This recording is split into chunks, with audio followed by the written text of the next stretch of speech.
ठीक। और बड़ी खबर इस वक्त आपको बता दें कि ईरान इजराइल के बीच भीषण जंग जारी है। यूरोप में गैस की कीमतों में 22% का उछाल यहां पर देखा गया है। देखें, तीसरा दिन है, तीसरा दिन, और इस तीसरे दिन में ये हाल है। गैस के दाम 22% बढ़े हैं, क्रूड ऑयल के दाम 12 से लेकर 14% तक बढ़ गए हैं। संजीव, एक रिएक्शन इस पर आपका, फिर किस तरह से अब ये असर पड़ना शुरू हुआ है और जाहिर तौर पर यूरोप पर ज्यादा इसका असर पड़ेगा? देखिए, आप जानते हैं कि क्रूड का ही एक्सट्रैक्शन होता है गैस, तो अल्टीमेटली जब क्रूड प्राइसेस बढ़ेंगी तो फिर गैस प्राइसेस में भी इजाफा होगा ही होगा।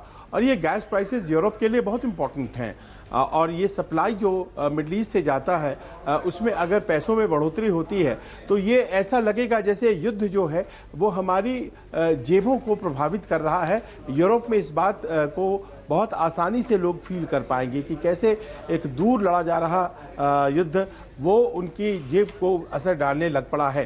22% का मतलब होता है एक यूँ समझ लें कि आप कि एक बड़ा हिस्सा आपकी आमदनी का जो है वो चला जाएगा। मौजूदा जो कीमत है उसमें अब और भी ज़्यादा पैसे जोड़ने पड़ेंगे।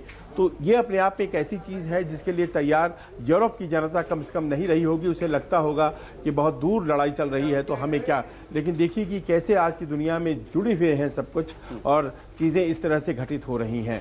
और उसी बात को अगर हम भारत के संदर्भ में भी कहें तो आप पाएंगे कि हमारा जो करीब 20 से 25% के आसपास का जो रिसोर्स होता है ऑयल का इंपोर्ट होता है वो हमारा गल्फ से होता है। और अगर ये बाधित होता है जैसा कि फिलहाल लग रहा है क्योंकि स्ट्रेट्स ऑफ हॉर्मूज डिस्टर्ब्ड है, तो फिर जाहिर है कि वो ऑयल प्राइसेस पर जो दुनिया की है उस पर असर डालेगा। हमने कुछ दिन पीछे रूस से ऑयल खरीद करके अपने लिए एक बफर तो बनाया है, लेकिन अगर यहाँ से प्राइसेस बढ़ जाती हैं इस युद्ध के कारण तो फिर वो बफर बेकार हो जाएगा। और ऐसे में लग यही रहा है कि बहुत ज़्यादा दूर हमसे भी युद्ध नहीं है। युद्ध हमारे अगर जेबों को प्रभावित करने लग पड़ेगा तो हम भी चाहेंगे कि ये युद्ध कितनी जल्दी ख़त्म हो, लेकिन इस बात की संभावनाएं बढ़ती जा रही हैं। ऐसे में जबकि सऊदी अरामको जैसी कंपनी के ऊपर हमला हुआ है जो कि दुनिया की सबसे बड़ी रिफाइनरीज में इससे एक है, और इस हमला विशेष से न केवल तेल की सप्लाई बाधित होती है बल्कि ये भी कहा जाता है कि अस्थिर हो जाएगा, दुनिया भर के बाज़ारों में एक अस्थिरता आ जाएगी।